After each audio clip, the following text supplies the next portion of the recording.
Welcome to the Air Raid Hour, a Cover One Network podcast.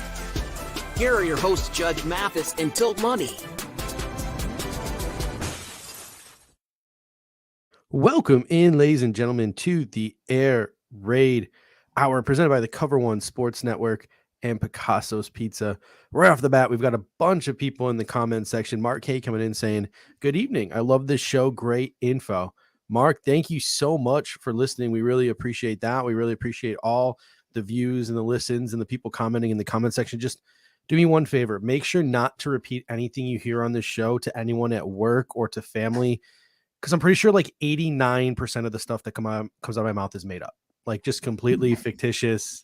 So don't repeat anything you hear. Just keep it to yourself. I kid, but welcome in as people start to file on in here on this Monday evening at 9 p.m. And Dave, I don't know who's going to do better numbers tonight, us or the NBA Finals.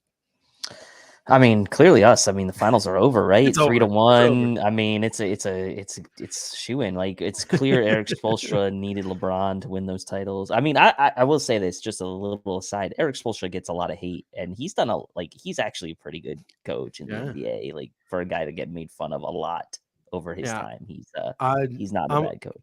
I was years ago, like when LeBron was in Miami and they lost that first series against the Mavs to Dirk Nowitzki. I was very much on the, all right, Pat Riley, you need to fire Erik Spoelstra. You need to step in. You need to take it over, and you need to get this thing rolling in Miami.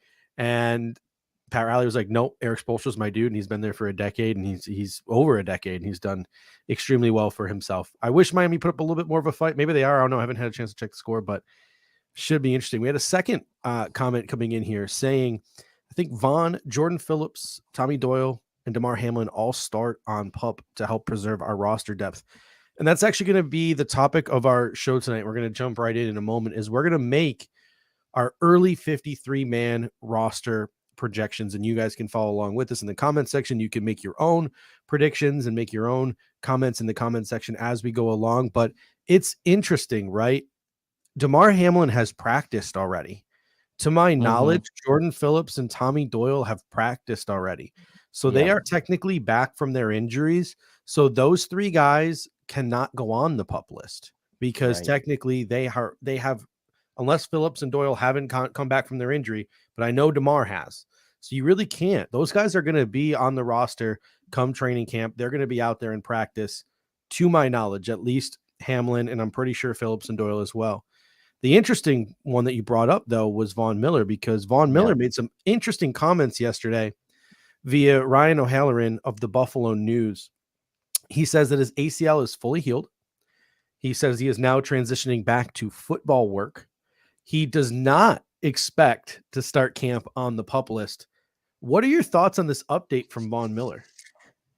I mean, I think Aaron Quinn put it best, right? Von is notoriously positive. Like, all players are generally positive about like their outlook on their health. Like, we saw this with guys like J.K. Dobbins last year, right? Coming back. And obviously he all throughout the summer was like, I'm ready to go. Starts the season, doesn't play the first four or so games, right? Von, notoriously positive. I would never bet against him, but I'll just frame it to you this way, right? I'd rather take a sure thing and make sure I'm good with Von Miller in the latter half of the season and into the playoffs than worrying about what he might do in the early stages of the season. And I will say this too about the schedule. And I know it's hard to kind of separate like season by season and like not be like, oh, well, each year is a little bit different. But like the second half of that schedule, it's an opposite to me of last year's schedule, whereas like last year's schedule, you felt like the first half was the tough half. I feel like the second half of the schedule this year is really the tough half for the Bills, at least in my opinion, the way we see some of these games down the stretch. So I want Von ready to go for the latter half of the season and into the playoffs. Look, if he's ready to go and he truly has no limitation and he's truly 100% healthy, of course he should be there. But I will kind of let the summer play out a bit before I kind of take him for his word right now. It's kind of funny, right? Because I think we've now There are some people who have gotten like a little resentful at Vaughn because he'll say things like, "Hey, OBJ, Nuke Hopkins, I'll be back for the playoffs. Don't worry." Like he says all these things, but then you really can't get mad because Von Miller is probably one of the more positive people out there, and he's literally just trying to manifest his positive thoughts into reality. But in this social media age, when people hear these things, they sort of take him at face value and maybe start to get resentful when some of these things don't become reality. What Von Miller wants, and I think Greg Tumset did a great job of explaining this yesterday on social media, what Von Miller wants might not necessarily be the same as what the Buffalo Bills want or what the Buffalo Bills think is best. But you said it. Like if his ACL is fully healed, if his leg is finally back to normal and he's reconstructed all those muscles and he's reworked all those muscles, if he's 100% ready to go, he should be out there week 1. Like there's no real risk of re-injuring it, or the risk is no greater waiting until week 8. Tre'Davious White for a large part of it was mental, or at least it was reported that it was mental. Von's already torn his ACL. Von's already come back from an ACL. So if he's 100% ready to go, he should be back and he should be on the field. Now, I don't think the Bills are going to rush him. I think he probably does start training camp on the PUP list, but I'm more optimistic now that he doesn't finish training camp on the PUP list. I'm more confident now that maybe he plays week 1, and I'm more confident now that he comes back before mid-season. Like I think we're going to see Von Miller make the active 53 and then maybe just be inactive for a couple of weeks, and then maybe we see him week 4 or 5, as opposed to having to wait all the way till week 8 if he was on the PUP list. So I'm a little bit more optimistic, maybe not as optimistic as Von Miller now about his chances. And that's going to lead into sort of what we're doing tonight. And tonight we're making our early Bills 53-man projection. And the purpose of this is sort of to have a conversation around roster construction, right? Like it's a thought experiment what we're doing tonight. We're not actually trying to predict who we think is going to be a member of the Buffalo Bills on September 1st and who isn't. We're way too far away. There's way too many things that could happen between now and the end of training camp. But the conversations that we have here and the way we break down the roster, these are going to carry over and they're going to help sort of channel our focus for training camp. Because I look at one player that's no longer on the Buffalo Bills roster, and that's Taiwan Jones. Who fills that spot? Because Taiwan Jones was a running back in name only. He was literally on the Buffalo Bills to be a special teams gunner. So with Taiwan Jones off the roster, what do we do now? Where do we go from here with that extra roster spot, that extra roster coupon we've been given? Is it going to be Latavius Murray as the 4th running back? Is it going to be a 7th wide receiver? It's going to be a 10th offensive lineman. Trent Sherfield's a gunner. Justin Shorter's a teams guy. Tyrell Shavers was a UDFA who was signed mostly because of his ability as a special teams gunner. Who knows? Maybe Saran Neal's job is in jeopardy, and that's a conversation we can have later on in the show. So today this conversation sort of highlights the purpose of today's exercise, and that's to figure out how do we want the Buffalo Bills to construct this roster, and what are we looking for in training camp? Yeah, and I think the other thing to point out about this whole thing is it starts to paint a picture around where we see maybe a glut of depth, right? A situation where we're going to maybe have harder decisions on who to trim down off the roster when it comes to the real cut down day.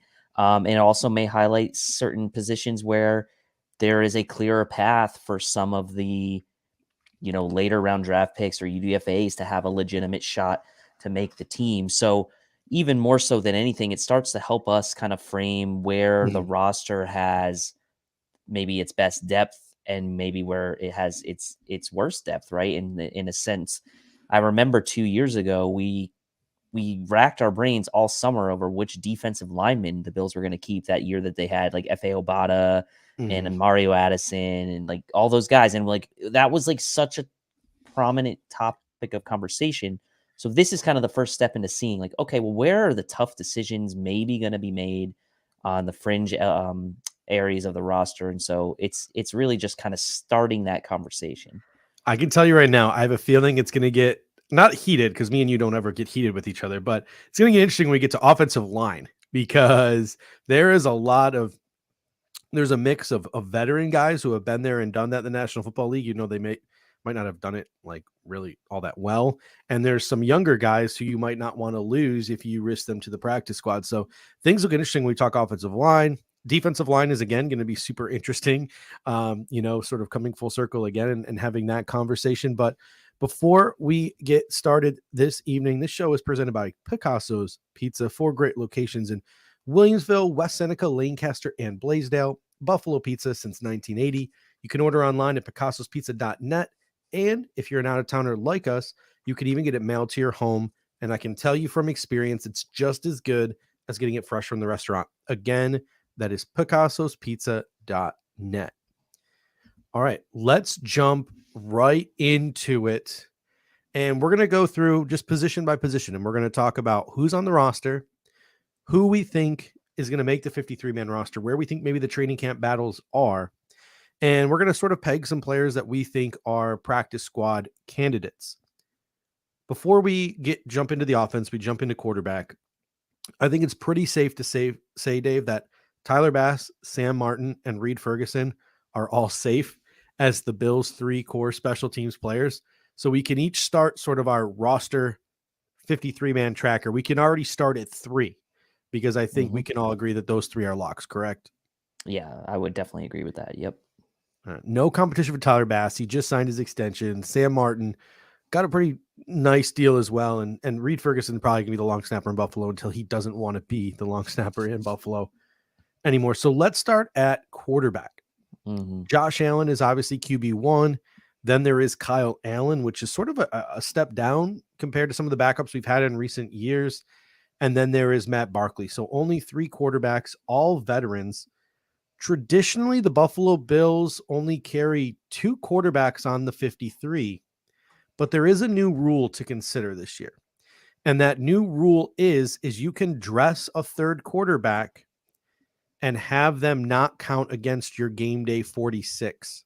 However, that player cannot play unless the 2 quarterbacks in front of him are hurt. And once that quarterback plays, the other 2 cannot go back into the game. So the Buffalo Bills could theoretically dress Josh Allen, Kyle Allen, and Matt Barkley. And even though Matt Barkley is dressed and can play if there are injuries, he does not count against the 46. The caveat to that, though, in order to dress that 3rd quarterback, they cannot be a practice squad quarterback. They have to be on the active roster. So that's sort of throwing a little wrench into this scenario. But who do you have making it at quarterback for the Buffalo Bills? Yeah, and I'll say I don't think it's a wrench for me because I still think the Bills only keep the 2. They put Matt Barkley on the practice squad. They keep Josh and Kyle Allen. And in a situation where something like that happens and an injury might happen, the Bills' season is honestly like probably going to be pretty lost at that point anyway if something happens to QB1. So like that scenario really... I don't know how many teams are going to leverage that, right? To keep that, you have to keep that 3rd quarterback on your 53-man roster. Sure, you can elevate them on game days, but like, what are the chances that you're going to run through 3 quarterbacks? And this is the Brock Purdy. This is the Brock Purdy rule, by the way, because Brock Purdy got hurt, Josh Johnson got hurt, and then the 49ers had no quarterback to close out that NFC Championship game. In my mind, I think the Buffalo Bills keep 2 quarterbacks. It's going to be Allen and Allen because Josh Allen is the next. Elway says, does that mean Barkley is number 54? No, he's got to be on the 53-man roster to qualify for this. So he would have to be part of the 53. I don't think the Buffalo Bills are going to roster 3 quarterbacks. So I don't think you're going to see him dressed on game day. But if the Buffalo Bills get into a situation where Josh Allen is dinged up going into a game like he was this past season, maybe the Buffalo Bills consider elevating Matt Barkley like 4 times, because you can elevate Matt Barkley up to 4 times, right? Elevating him up from the practice squad. It'll be interesting to see if they can do that, because I don't know if that's technically part of the 53-man, elevating from the practice squad, dressing him, and then sending him back down. Nobody's going to be claiming Matt Barkley off of waivers or anything like that. I don't think the Buffalo Bills have anything to worry about there. So maybe if Josh Allen gets hurt or is playing injured, they try to go to that 3 quarterback scenario.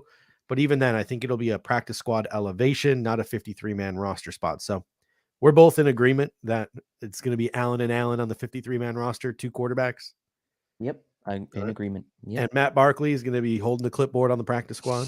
Yes, he is. One of the 6 veterans that you can carry on your 16-man practice squad. So that takes one of the veterans off the table. Anyone in the comment section disagree? I don't think they do. So on to running back. The Buffalo Bills have on the roster currently James Cook, Damian Harris, Latavius Murray, Nyheim Hines, Jordan Mims, and let's, for the sake of the argument, add Reggie Gilliam here. So we'll say the Bills have 6 backs. Last year, they kept 4 plus the fullback, but the 4th, which was Taiwan Jones, was exclusively special teams. He was a gunner. You often saw the Buffalo Bills only activate 2 running backs on game day, plus Taiwan Jones, who wasn't really a running back. So how do you think the Buffalo Bills sort of ring in 2023 now? What do you project with Taiwan Jones no longer here on the depth chart? Well, I don't think they're going to keep 4 plus Reggie Gilliam again this year. I think they're going to keep 3 backs plus Reggie Gilliam, so 4 total versus the 5 they had last year, and 4 like actual running backs, 3/fullback, right?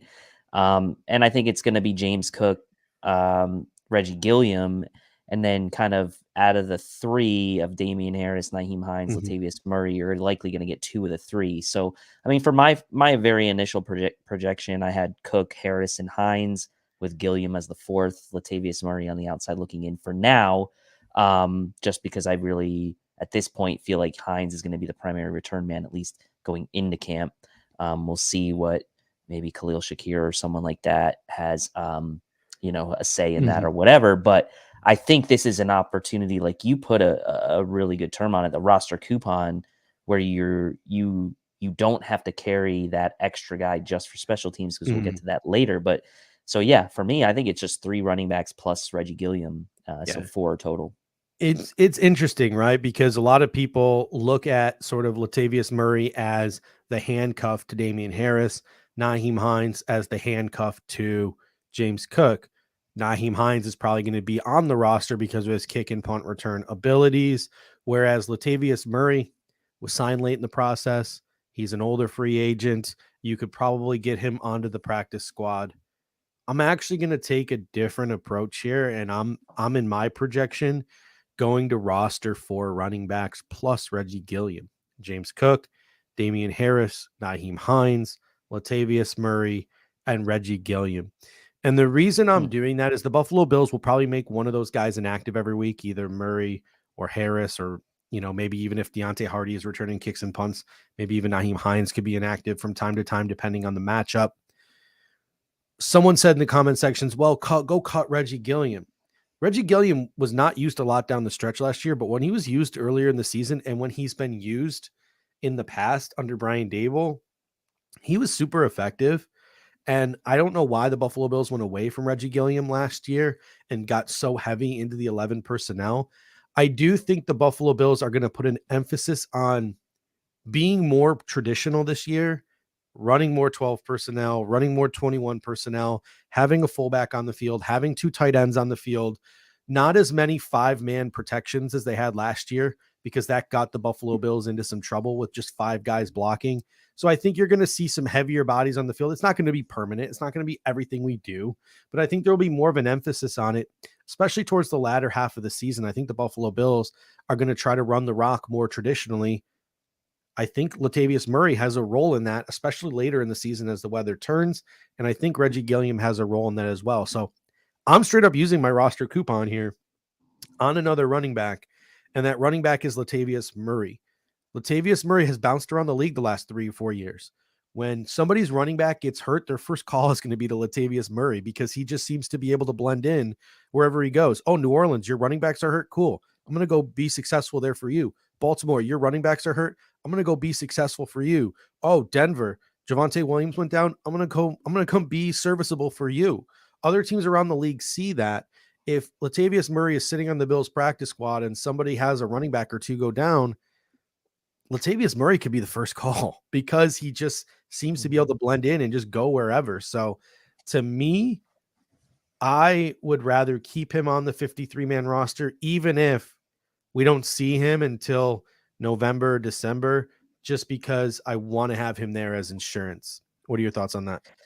I don't hate it, right? I mean, I Mhm. love Latavius Murray. We are big Latavius Murray fans on this show, have been for a while. I mean, you were calling for him, back in our early free agent shows, right? And so there is a risk, obviously, that he could be someone's first call. I also look at the rest of the roster and try to figure out where I'm taking away from to put a guy like that on the team. And um, he's a quality player still, Yeah. right, at his age, and so he obviously local Syracuse, right? Like Mhm. Syracuse guy, like he would fit in. He's going to fit in so well with this team, and he's going to get a lot of people rooting for him over the course of the summer. And as we get closer to the cutdown day, I think a lot of people are going to really like Latavius Murray and what they see. So like, I don't hate it, right? Because I like the Mhm. player.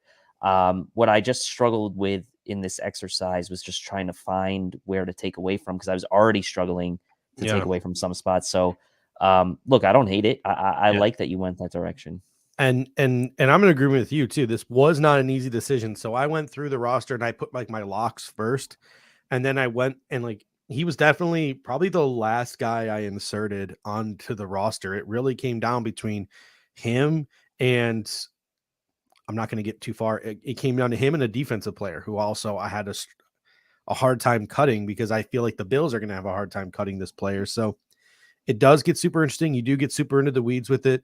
But thus far, through special teams, quarterback, and running back, I've used up 10 of my 53 roster spots.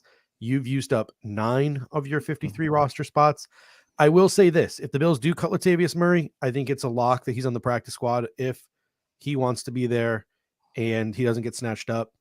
And then the fallback is Jordan Mims. But in my scenario where the Bills keep 4 running backs and a fullback, I wouldn't put a running back on the practice squad because you'd have Latavius Murray there, use him, and don't waste a practice squad spot. So either way, I think Jordan Mims, unless he goes all Raheem Blackshear on us in the preseason, I think he might be a one camp and done Buffalo Bill, minus Latavius Murray getting snatched up somewhere else.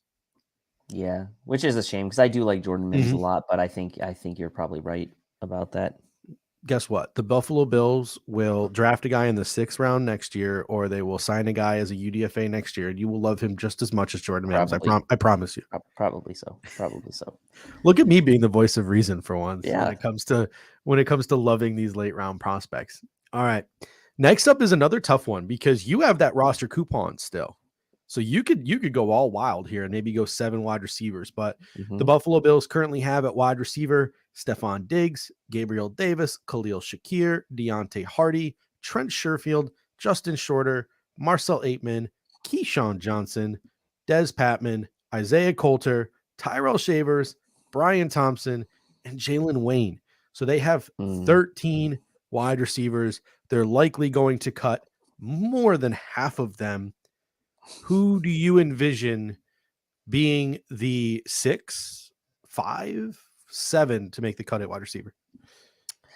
Yeah, I have 6 for now, and obviously they kept 7 last year, and they used their roster coupon on that 7th receiver last year because Mhm. they did only have 2 specialists last year. If you remember at the final 53, they did not have a punter. So the Bills, at least on the surface, looks like they used that roster coupon on that extra receiver last year with 7. But I am going to stick with 6. That's kind of been their traditional outside of last year's kind of, I'll call it anomaly and outlier because of the punter situation.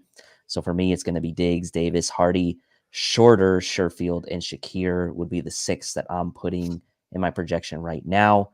I did kind of send guys like Shavers to the practice squad, Mhm. like definitively. I didn't really pick every single practice squad guy, but I did want to highlight Shavers because I do think he has a chance depending on the situation. Obviously, Taiwan Jones being gone as a gunner potentially, but I'm hoping that guy like Mhm. Justin Shorter or others on Mhm. the other side of the ball potentially can fill that role. So I'm going with 6 right now. So really through quarterback, running back, receiver, I've only used 12 Yeah. roster spots. Yeah, and I'm with you. I had the same exact 6. Stephon Diggs, Gabriel Davis, Khalil Shakir, Deontay Hardy, Trent Sherfield, Justin Shorter. Brandon Beane made that commentary about Justin Shorter. Why did they take him in the 5th round? Well, we felt like he could earn a jersey, meaning they felt like he could be active on game day because of his special teams ability. I really do think that Brandon Beane is sick and tired of getting his draft picks poached, his later round draft picks poached by other teams because he can't develop them himself. So I think he put sort of an emphasis on drafting guys later on in the draft that he's hoping, because obviously they got to show up and prove it in training camp, but he's hoping, or he has confidence in making the 53-man roster. And Jessica Tennis comes in with a great comment. She says, what's more important, 5 running backs or 7 wide receivers? Obviously Reggie Gilliam counting towards one of those running backs. To me, it's running back because of Latavius Murray. He is that 4th one. I think having Latavius Murray in November and December, even if he's inactive the first couple of months, is greater than losing Tyrell Shavers, Jalen Wayne, Marcel Aitman, Keyshawn. I agree with that. Like 100%. If there was 100% agree. Yep. Like the 6 that we just said are the 6 obvious choices. The other ones are like, does somebody come out and Des Lewis or Brandon Riley us and just blow us away in the preseason? Then maybe we have a different conversation. But right now, on paper, it's just like, well, do you want Latavius Murray, or like, what's the difference between Tyrell Shavers and Jalen Wayne? What's the difference between Jalen Wayne and Keyshawn Johnson? What's the difference between Keyshawn Johnson and Des Patman? On paper, it doesn't really appear that there's much of a difference between any of those guys. So if you lose one, you just keep the other on the practice squad. And that's the interesting comment too. Like, who do you keep on the practice squad? I don't think Marcel Aitman is a practice squad candidate because he's older. He's like 28. Keyshawn Johnson, Des Patman, they're still rather young. Isaiah Coulter, still rather young. Brian Thompson, rather young. And then you obviously have the straight up rookies in Tyrell Shaver and Jalen Wayne. I think Shavers and Wayne that's probably who Brandon Beane wants to win the 2 practice squad jobs, because they're the rookies, because they're the youngest. They're the youngest, and they each have like a calling card, right? You have Shavers, who's a prominent special teamer and can hang his hat on that and develop his other skills of being on the practice squad and could have a role as much as the Bills value special teams. And then obviously Jalen Wayne with the pedigree, the family connection to Reggie Wayne. It's in the bloodline that there's something there, right? So like, yeah, that makes sense to me. Keyshawn Johnson, son of, he's not really, but I'm just joking. Spelled differently. But it's weird too, because I don't think any of these other guys are out, right? Because you also have the mindset too. Keyshawn Johnson and Des Patman were with the Buffalo Bills at the end of last year, so they have some familiarity with the playbook. So if one of your top 6 guys goes out, maybe you want Keyshawn Johnson, who's been there almost a year and a half now. Maybe if Justin Shorter or Trent Sherfield gets hurt, Des Patman, just like Tyrell Shavers, has special teams flex. He's a 4-phase special teamer. Remember, before we drafted Justin Shorter, I thought that Des Patman was in the hot seat, or was in not the hot seat, but in position to take that final wide receiver spot, because I thought he could be the new Jake Kumaro. Now that's Justin Shorter, and he's a 5th round pick, and he better dang make this team. So now maybe that leaves Des Patman on the practice squad, or maybe that leaves Des Patman, well, we don't need you anymore. We got Justin Shorter. We're going to move on, go for a Jalen Wayne, who maybe has a little bit more upside as a receiver, or Tyrell Shavers, who's a pure gunner as opposed to a 4-phase guy, or they don't really have any birders. like literally we had this conversation last week. There's no speed dudes. Like, they're all just big, bulky dudes outside of Brian Thompson. So it should be interesting. And I think we spent a little bit too much time on depth wide receivers. So we'll move on now to the tight end position, which should be interesting. The Buffalo Bills have returning Dawson Knox. They also brought in Dalton Kincaid, have Quentin Morris, Zach Davidson, who was on the practice squad last year, and Joel Wilson. So they have 5 guys. Last year, they kept 3 tight ends, Tommy Sweeney, Quentin Morris, Dawson Knox. How many do they keep this year, Dave? And which do they keep? Well, man, this has been an upgraded position, huh? I still think they keep 3. Similar to last year, but obviously the group as a whole gets a big boost with the 1st round draft pick of Dalton Kincaid, sliding Quentin Morris down to TE3, which is not a bad option to have. By the way, he had some nice moments last year. So for me, I'll go 3 again: Knox, Kincaid, and Morris. Maybe Davidson or Wilson are on the practice squad. Davidson maybe on the practice squad again, or Wilson makes the practice squad. But I don't see the Bills only keeping 2, and I especially given that I had only put 3, pure running backs, 6 receivers. I'm keeping 3. I'm not even going to really entertain the thought of dropping down to 2 and just having Knox and Kincaid, especially with the flashes Morris had last year. So I'll go with Knox, Kincaid, and Morris 3 at this position. So I blew my roster coupon on Latavius Murray, but now I'm redeeming a roster coupon because I'm actually just going to keep 2. I'm going to keep Dawson Knox. I'm going to keep Dalton Kincaid. There's a couple of reasons for it. I know I just spent the running back segment talking about how I thought the Buffalo Bills are going to get more traditional this year, bring out more tight ends, utilize the fullback, be a little bit more traditional in the run game, especially in November, December. Not exclusively, but they were going to implement those things. Well, you're saying all those things, Judge, but now you don't want numbers at tight end, a position that is going to be out there. The reason I did that is because I want to keep 10 offensive linemen, because Brandon Beane he's gotten mad. Like, he's lost offensive linemen before. Ike Butker comes to mind. He's lost guys to waivers, and he was upset by that he lost those guys to waivers. He's made comments. I think he's going to keep 10 guys this year along the offensive line, and one of those guys could probably be used as TE3, right? So you got Dawson Knox, you have Dalton Kincaid, you have Reggie Gilliam, and you could also utilize like David Quessenberry or Brandon Shell or Tommy Doyle or Alec Anderson. Any of these guys can be utilized sort of in that blocking role and extension of the offensive line, so you can make up your bodies this way. I just feel like if Quintin Morris made the team, he would be inactive every week, barring injury. And I think you can get Quintin Morris onto the practice squad. So I'm going 2 here. Okay. And I'm gonna say that Quintin Morris ends up on the practice squad. So that puts us all square on numbers then, right? Yeah. Going all into the square line. on numbers. I know. Well, I'm at 16, 17, 18. So I'm at 18. Are you at 18? I'm counting the 3 special teamers. I am at 18. Yep. All right. So we are all squared away at 18. And that brings us to offensive line, where I think we're going to have some discussion here. Tackle, Deion Dawkins, Spencer Brown, Brandon Shell, David Quessenberry. You can probably also label Alec Anderson a tackle, Tommy Doyle, Ryan Vandermark, Richard Garage, Kevin Jarvis. That's 9 tackles. I think a lot of those guys will end up being inside too, and I have that inside-outside flex.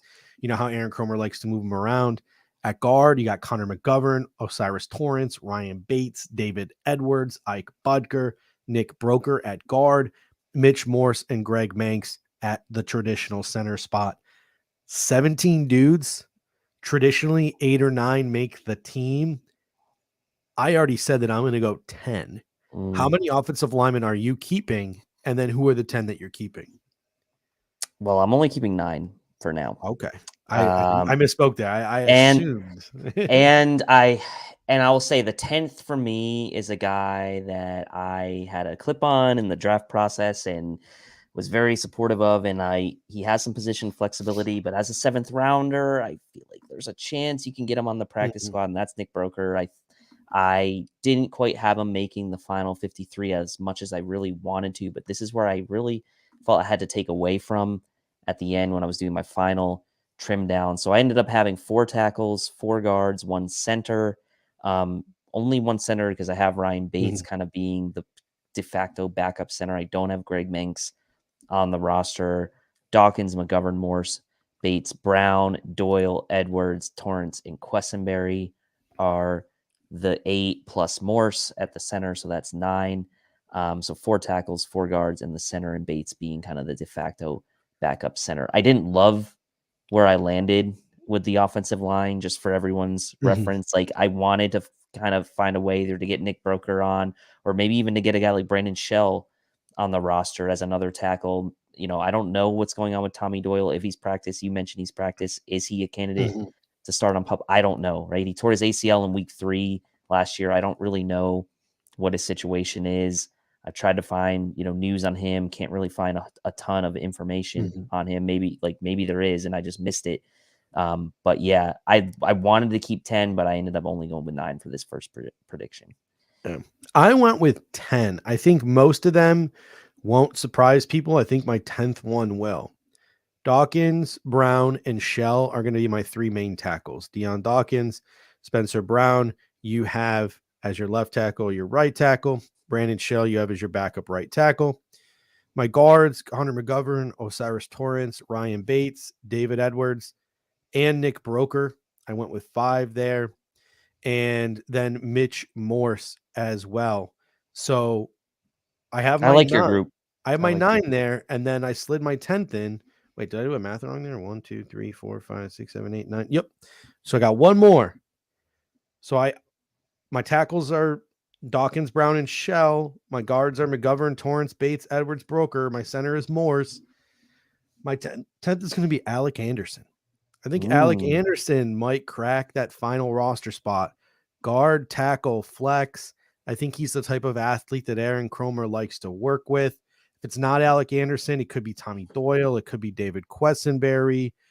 But I go with Alec Anderson here. I've been hearing some things from some people that Alec Anderson's been impressing the coaching staff, and he's always seems to be, on that second unit as they've been going through in OTAs and stuff. So I'm going to go with Alec Anderson there. I'm going to go with 10 offensive linemen.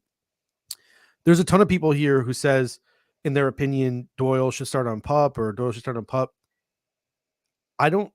We have to figure out whether Tommy Doyle has practiced or not.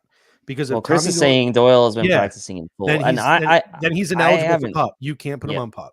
Yeah. So that's not an option. But I will say this: I think the shine is gone on Tommy Doyle. He was a prospect that everyone loved in that draft class.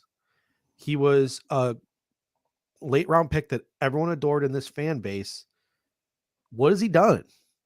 What has he done other than he had some fun catching a touchdown pass in that wild card game, and he was a decent extra blocker for the Buffalo Bills late in the season, but he hasn't done anything in the preseason other than get blown by. He hasn't really made an effect, had an effect on the regular season roster outside of being that extra tight end, and he got hurt. So I wouldn't even be surprised if Tommy Doyle was just straight cut and moves on to another team. But I also think you could easily get Tommy Doyle onto the practice squad. You can get Richard Garage onto the practice squad. Kevin Jarvis is a guard tackle sleeper. He could be on the practice squad.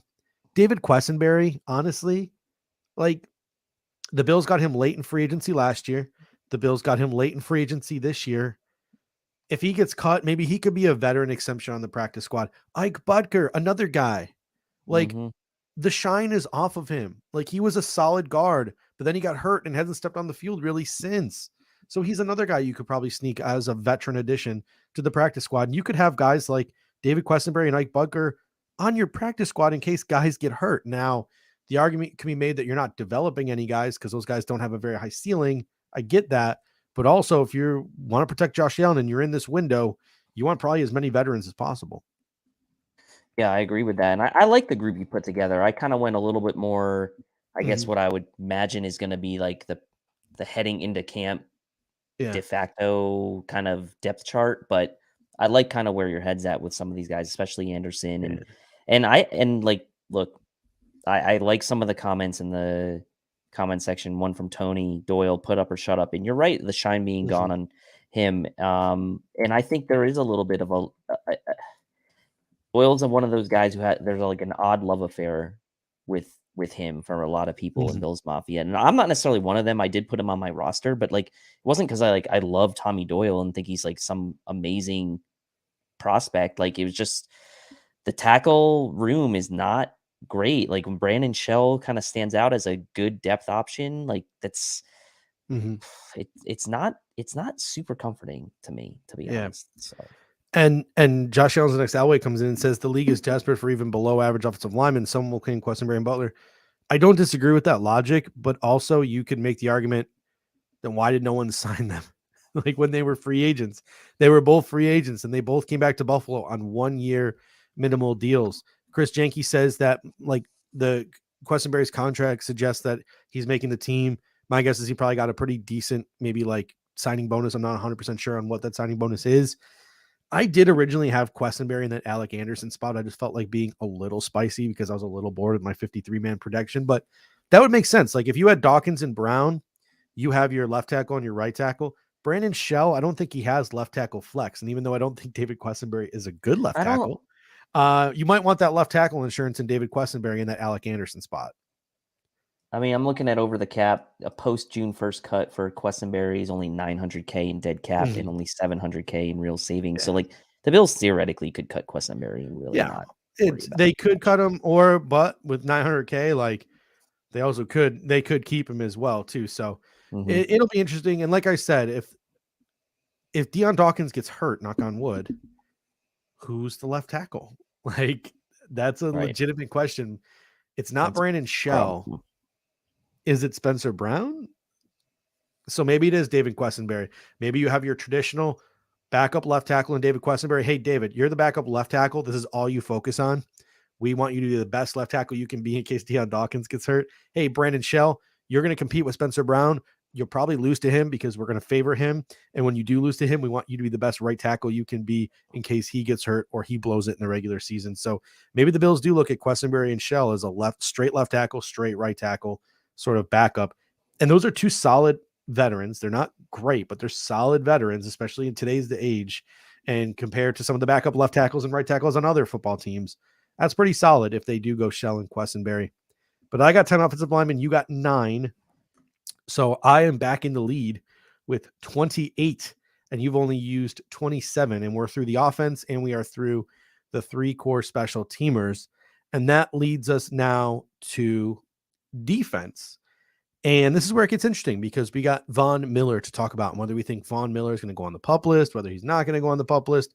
He says he doesn't think he needs to. What the Bills think might be different, but on defense, along the defensive line, we'll start with edge rusher, Von Miller, Gregory Rousseau, Leonard Floyd, AJ Epinesa, Shaq Lawson, Boogie Basham. Stop. That's 6 dudes who have played NFL snaps. Kingsley Jonathan and Shane Ray obviously have, but to a lesser extent. That's 6 like bona fide NFL defensive linemen for maybe 5 spots. And then you have Kingsley Jonathan, who's flashed, and you have Shane Ray, who's a former first-round pick. You don't know what you're going to get with him. Maybe he can recreate what made him a first-round pick. Maybe he doesn't. But 8 dudes, 4 or 5 spots. Where's your head at here? Well, I don't want the comment section to get mad at me because it's not necessarily like that I want this to happen, but for the ease of my predictions, I put Von Miller on the PUP list to start the season. Okay. And the reason for that is because you named the 6 guys and I wanted to keep all 6. I wanted to keep 6. So I actually ended up keeping 5 edge rushers on my final 53. I think you saw one, the negative impact, obviously, without Von on the field with his injury last year. The Bills needed more of a more pass rush, right? And they needed it in waves. So I feel like this is the chance for them to do that. I'll put Von on the PUP to start the year, even though I hope that's not the case, and go with Rousseau, Floyd, Lawson, Basham, and Epinesa as the 5, then making the final 53. I do think that there's a chance that like either I do think there's a chance that maybe a guy like Shaq Lawson doesn't make the final roster, but for now, I'm going to keep 5 and put Von on the PUP and hope that he is actually 100% and does make the final 53. But then I don't know where to take away from him. So for my exercise, I went with 5, Von on PUP. I did not put Von Miller on the PUP list. I think he'll start training camp on the PUP list. I don't think the Buffalo Bills are going to keep him off the practice field all the way till week 8 of the regular season. I just don't envision that for Von Miller. I think at some point during training camp, he comes off the PUP list, and the Buffalo Bills, if they're not ready to put him on the field week 1, just make him inactive. But I think that they are going to want him on the 53-man roster, and they're going to want to have that option before week 8 when he would be eligible to come off the PUP list. So I'm going to put Von Miller on my 53. That doesn't mean I think he's going to play week 1. I went with Von Miller, Gregory Rousseau, Leonard Floyd, AJ Epinesa, and Shaq Lawson. I think Kingsley Jonathan and Shane Ray are fighting for a practice squad spot. And I think unless Von ends up on the PUP list, or unless Boogie Basham really flashes and knocks Shaq Lawson off, I think Boogie Basham's going to get traded at some point over the course of the preseason. I think the writing is on the wall for him. Maybe I'm mistaken. Maybe he shows up and all the reports are he's blowing people out of the water and he's looking super good. And then you just cut Shaq Lawson at that point, right? And Shaq Lawson, he will hit the free agent market. He probably won't have any suitors like he typically doesn't have when he hits the free agent market. And then he will be offered a practice squad spot, a veteran practice squad spot by the Bills. He'll pout about it for a week and then he'll just ultimately take it. Like that just seems to be like and I don't mean to sound disrespectful because he's a good football player. I don't know why other teams don't want him, but that just seems to be the cycle of Shaq Lawson, right? It's like the last 2 off seasons. It's like, here's a minimum deal. Take it. Shaq's like, no, I'm worth more than that. And then no one wants me. He's like, fine, I'll take it. So that could end up being a practice squad spot for Shaq Lawson this year if Boogie Basham steps up. But if not, I think Shaq is that 5th guy. And that's just a killer rotation of defensive linemen right there, right? Like if Von Miller's back healthy, you got your length and strength with Rousseau.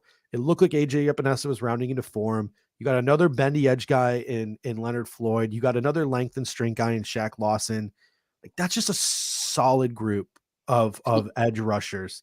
And I'm super excited to see them on the field this year. And I hope that maybe Sean McDermott as defensive coordinator can make them pop even more than they popped early last year. I really think that we could end up looking back at this season when all is said and done and talking about Leonard Floyd as being the best signing and the best move we made in the offseason. Like that compliment and having that guy to kind of potentially fill in the early season for Von as more of like in his style and his archetype is something that I've been wanting all off season. It's something I wanted if we were going to go that direction in the draft.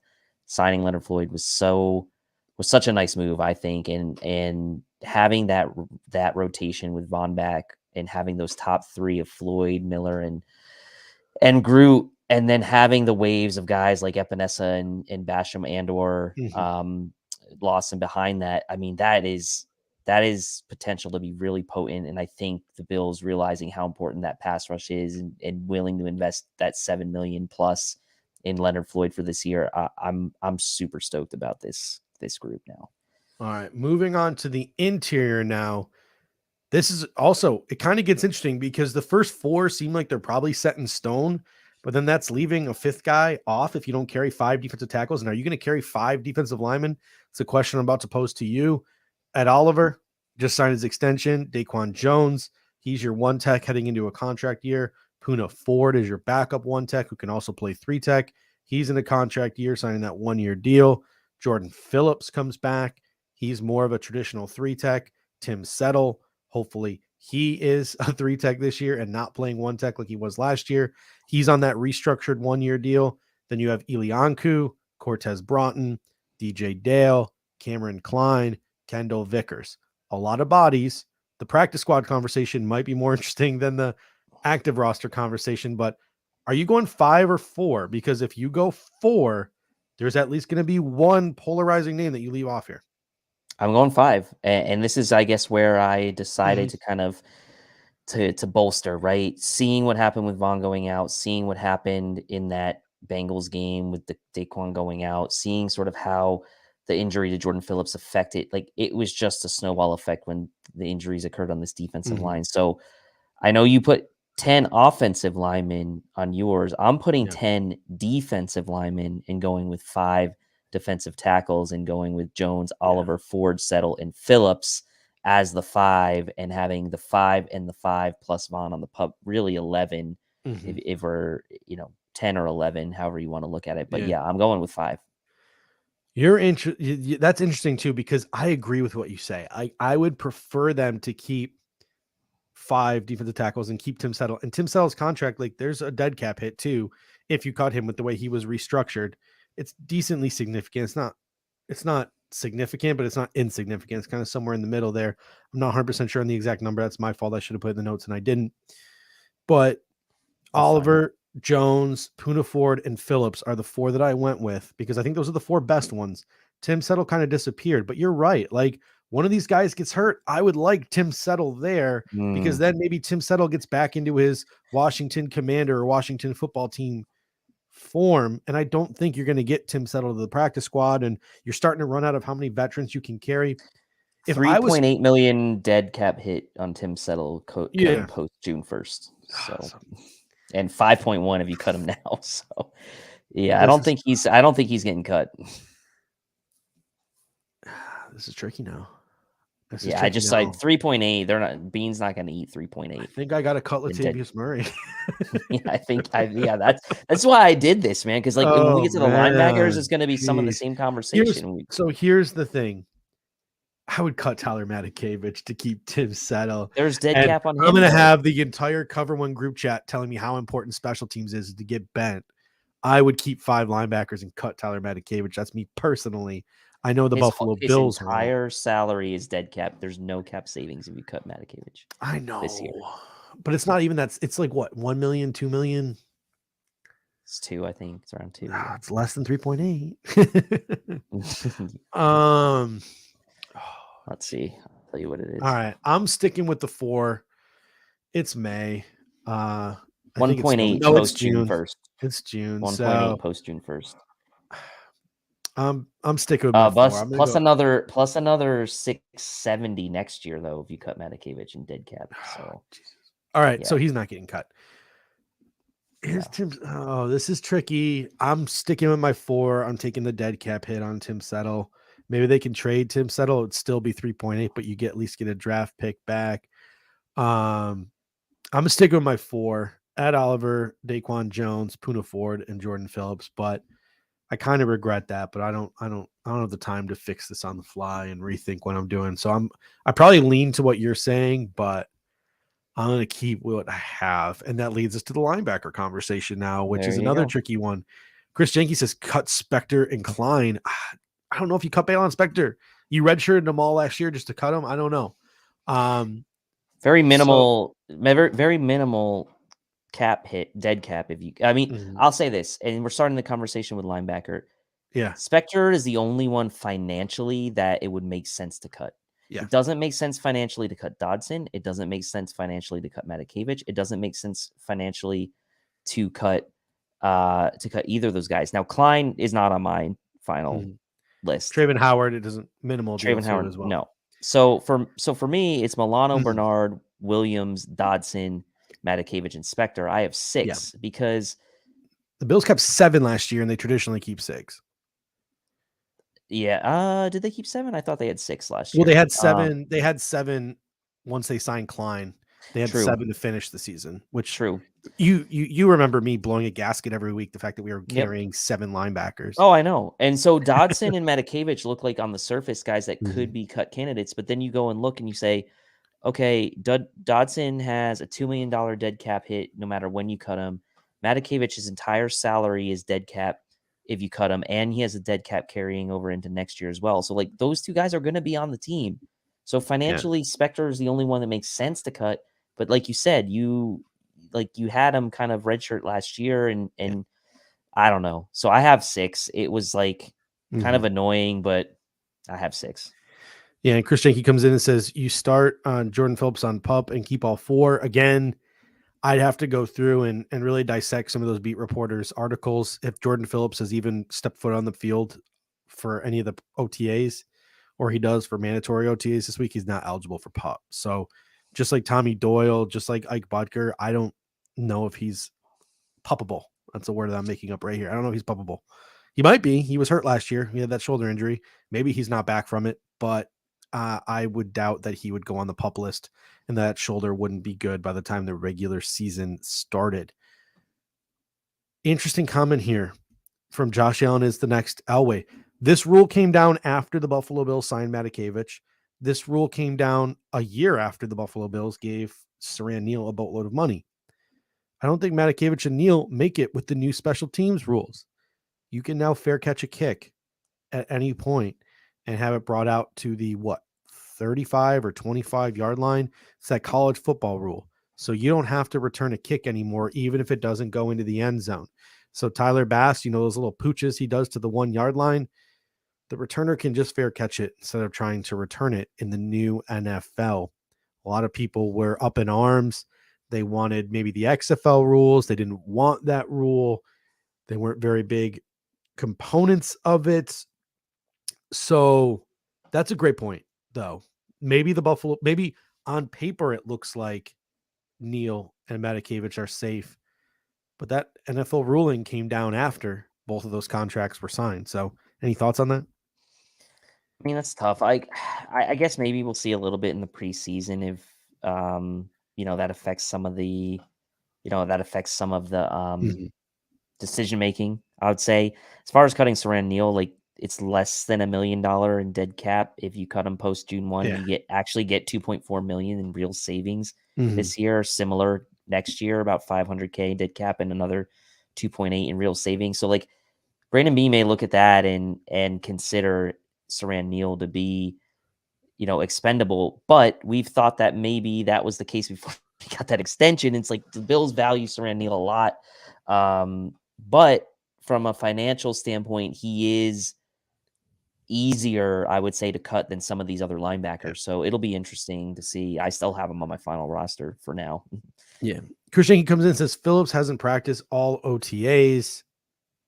I don't think that rotator cuff injury is going to keep him out all of training camp. So I think even if he starts training camp on the PUP list, he's not going to make it to the regular season on the PUP list. I don't think the Buffalo Bills are going to hold him out till week 8 of the regular season because of a torn rotator cuff from November of 2022 against the Patriots on that Thursday night. He had surgery, right? Might have been early December. So I just don't envision it, but it's a possibility, right? It's within the realm of possibility.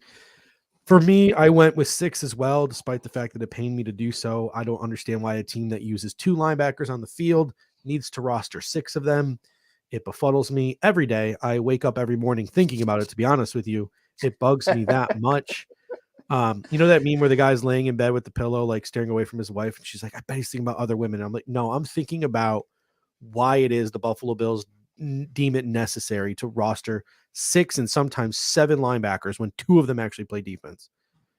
Blows my mind. So I went with Milano, Bernard, Dodson, Dorian Williams, Balon Spector. I do not think you redshirt him for a year just to cut him this year, and Tyler Matakevich.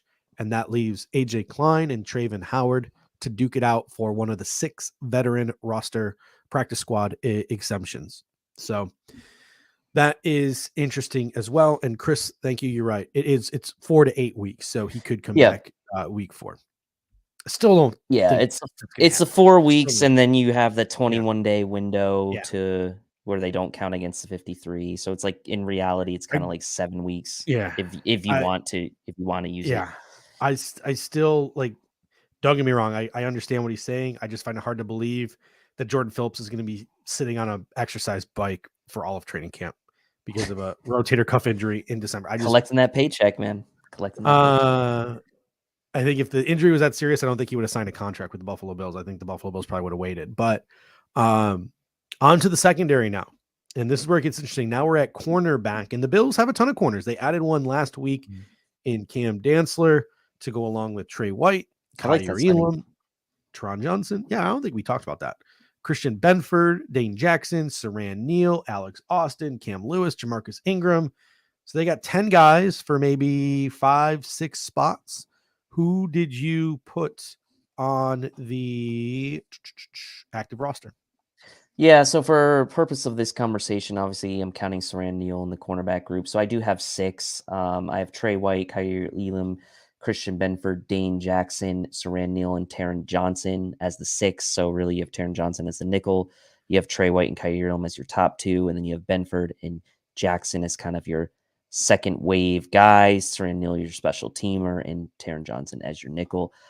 This is a really good group. I think Trey White, another year removed from the injury, Kaiir Elam going into year 2, Benford getting those reps last year, Dane Jackson back, who is a very, very serviceable corner, obviously very polarizing to some in the Bills community, but I think no one's going to complain about having Dane Jackson as a 3rd or 4th corner on the roster. So really good group. I have 6 here in total, and I think it's maybe one of the strongest top to bottom position groups the Bills have on the entire roster. Yeah, I'm with you. I went with Trey White, Kaiir Elam, Teron Johnson, Christian Benford, Dane Jackson, and Saran Neal as well. Again, but the comment from Josh Allen's Next Elway about the special teams rules changing does have me thinking And the most difficult, I think the most difficult cut I had to make this whole thing, outside of maybe Tim Settle, which I'm already regretting. Financially doesn't make sense. Alex Austin was a tough cut. Yeah. And that one was tough because I was a big fan of Alex Austin in the pre-draft process. I think he should have went way higher than the 7th round. He's just like Dane Jackson, Dane Jackson had no business being there in the 7th round. The Buffalo Bills took him. He should have been a 4th or a 5th round pick, just like Alex Austin should have been a 4th or a 5th round pick. So I struggle with that. I hope they get him on the practice squad. You know, it'll be interesting. Dane Jackson on that 1-year deal. The Buffalo Bills hanging on to Dane Jackson might cost them Alex Austin if he gets claimed off of someone else's practice squad. So you might save yourself in the short term because Dane Jackson's a good football player, but you hurt yourself in the long run because maybe Alex Austin is a cost-controlled Dane Jackson or develops into a cost-controlled Dane Jackson. So those are the things that you probably keep Brandon Beane and Sean McDermott up at night.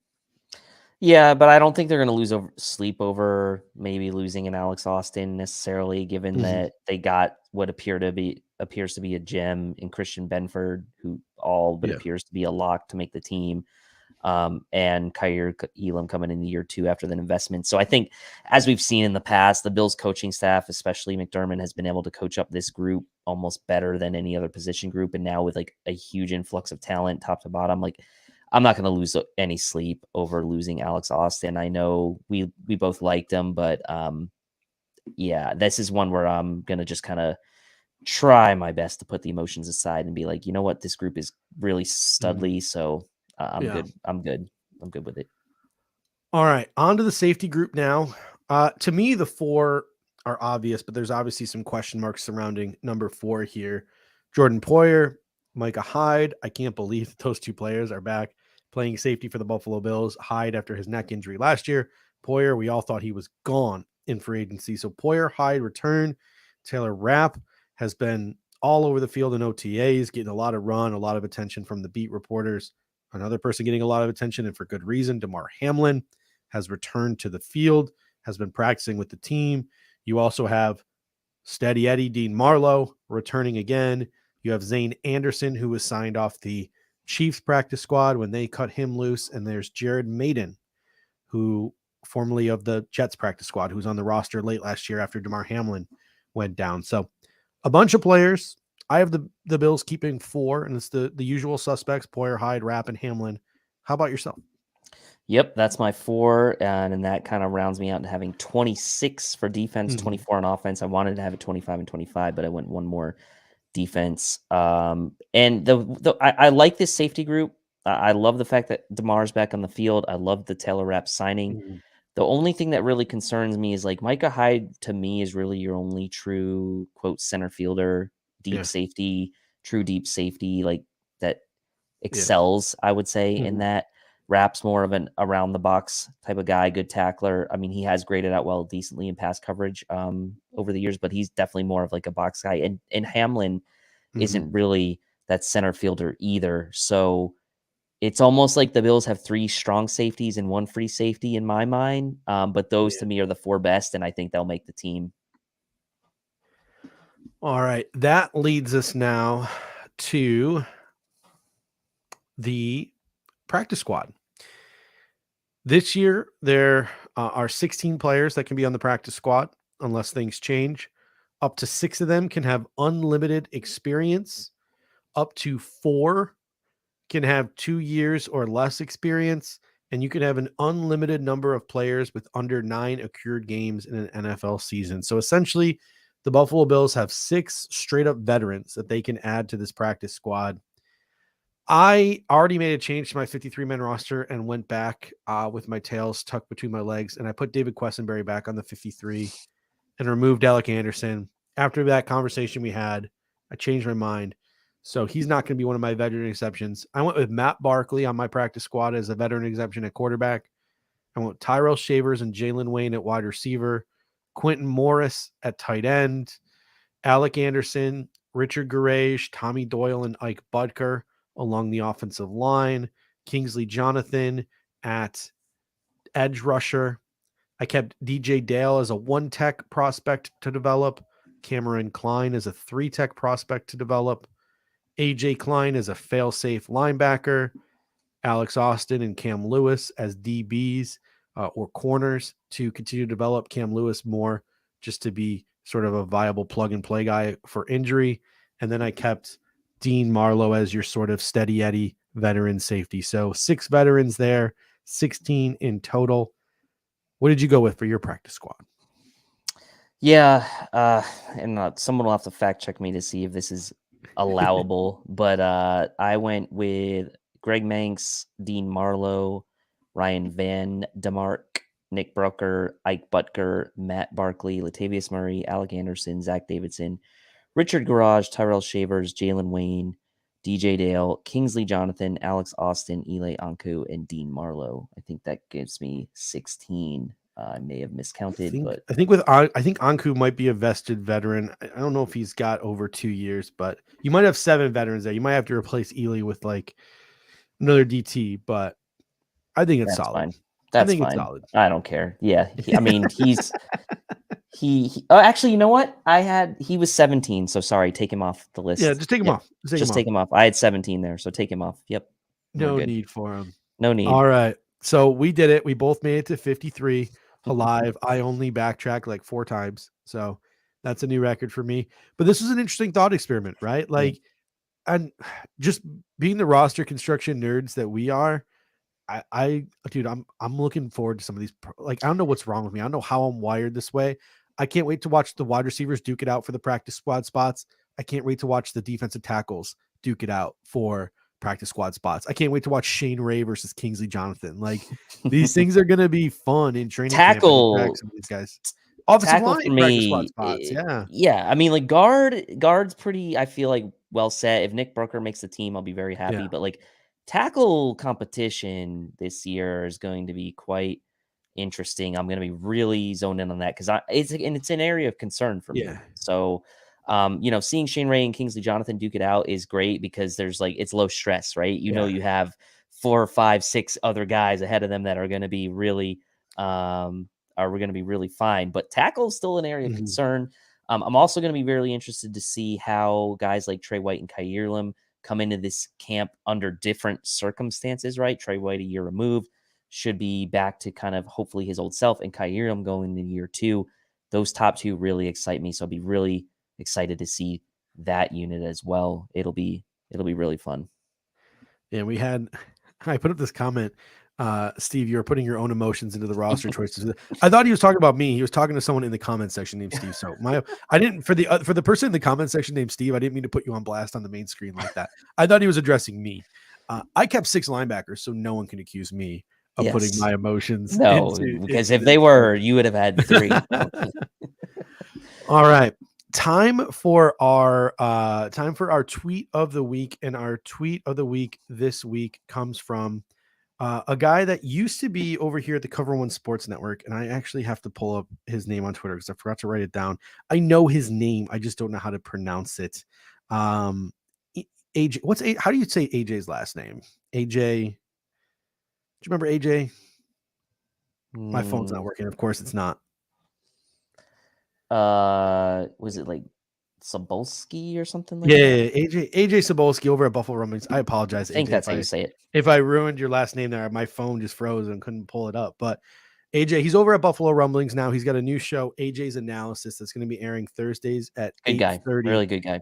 Really good dude. Yeah, Sobolski. There we go. Yeah, there we go. He had a tweet. A couple of days ago that I really liked, and he said, "Biggest questions headed into training camp for the Bills." And I really liked the questions that he posed. How does Spencer Brown look? Who wins the right guard position? Who wins the middle linebacker position? Who wins the CB2 position? What playmaker shines behind Gabe Davis and Stephon Diggs? Who wins the punt return, kick return battle? Can James Cook prove he's a number 1 running back? These are all, I think, really, really good things to keep an eye on for training camp. We're going to devote a whole show to it, but I want the people in the comment section, and Dave, I want you to tell me what's the number 1. I just listed like 8 things. What's the number 1 thing you're going to have your eye on in training camp? Man, I mean, I'd like to think number one is going to be like the tackle competition, but I'm going to put that to the side for a second. I wonder if there's going to be maybe a little bit of a looking over the shoulder, a little chip on Dawson Knox's shoulder going into training camp this year. Obviously, he got his money, he got paid. But Bill's going out there and investing a first-round pick in Dalton Kincaid is no joke. Playmaker to shine behind Gabe Davis and Stephon Diggs. Could it be Dalton Kincaid? So, number one thing I think that a lot of people are going to be looking at is the Bills using that first-round pick on Dalton Kincaid and trading up to get him. He's got to be near or at the top of training camp storylines to watch this year. Yeah, we got Jason M coming in and saying, after spending the offseason watching a lot of Bills Chiefs games, kudos to you, Jason. I think the Bills are looking for a middle linebacker that actually has a chance against Kelsey and similar tight ends. So keeping an eye on those linebackers is something to keep an eye on in training camp. Who is the gunner opposite Saran Neal? That is something to keep an eye on at training camp. My money's on Trent Sherfield. I think Sherfield the same as well. For me, I'm going with who wins the CB2 position because it better gosh darn be Kaiir Elam. It better be. That's not a story for me. I'm putting it. I'm blocking it out. Me and you in the Cover One chat, we had this nice long conversation. Joe B of The Athletic, and we love Joe B. He did an article last week. Bills players who could be traded at training camp. And he put 1 million caveats into the article, 1.5 million caveats into the article. But the thumbnail was Kaiir Elam. I'm like, this mother. I'm like, God. That's bait. That's bait. That's bait. That's bait. I clicked on it. I read it, and he put 1.5 million caveats into it. But he was like, well, if the Bills really believe in Christian Benford and they really believe in Dane Jackson and Alex Austin steps up and Kaiir Elam really does have these bad practice habits the Bills don't like, they would be smart to just bite the bullet early because his stock will never be higher. And I'm just like, oh, don't put that into the zeitgeist. Like, do not put that into don't put that into the world, Joe. Don't do that. So I know. And Joe's reputable. So it's like I was mad at him. I was mad at him for 15 seconds and I got over it. But usually when he says something, like he like knows something or hears something, and I'm just like, oh, I hope it's not that. I hope it's not that. All right. One more shameless plug before we head out of here this evening. Dave, I don't know if you had a chance to listen to If the Walls Could Talk podcast this week, but Don Purdy and Josh Cormier here at the Cover One Sports Network, they do a podcast called If the Walls Could Talk. They both worked for the Buffalo Bills previously. Don Purdy was the former director of football administration for the Bills. Josh Cormier, he was a former coaching assistant for the Bills. They have a podcast here on the Cover One Network, and they've had some great guests, and they give some insights that I don't think I've heard on any sort of Bills podcast. So if you're a huge fan of the Buffalo Bills and just the Bills history, even like the drought history, just listening to these two guys, some of the stories they have, the guests great they name bring for on. the show too. I mean, amazing. Talking about like the 90s Bills, the drought era Bills, all the guests that they bring on. It's right there. Go to the Cover One Sports Network. Go onto our YouTube page. Don't click the live because they don't go to do live, but go click the video button and you'll see If the Walls Could Talk podcast there. They had Angie Majors, the Bills VP of Operation and Guest Experience, on this week. I don't know if anyone has booked a Buffalo Bills representative on their podcast to talk about the stadium yet. I don't think anyone has. I think Don and Josh might have been the first. He talked about, Andy Majors talked about how the Pagulas and the ownership group, along with himself, got to tour stadiums around not just the country, but around the world, how they were blown away by Tottenham and how Tottenham was an inspiration for the Bills' new stadium. Talked about how Lambeau was an inspiration for the Bills' new stadium, how this stadium is built for Buffalo. And that's the reason why there's not a dome on it. And they looked for the overhang as opposed to the dome, etc. And one of the things that he said that I think got a lot of excitement today on Twitter, especially when our guy Thomas DeLoss shared it, the concourses are going to be 3 to 5 times as wide, right? So people are going to have some room to stretch their legs in the concourses. The stadium's going to be way taller because it's not going to be built into the ground. So there's all these great conversations that they had with Andy. Check it out.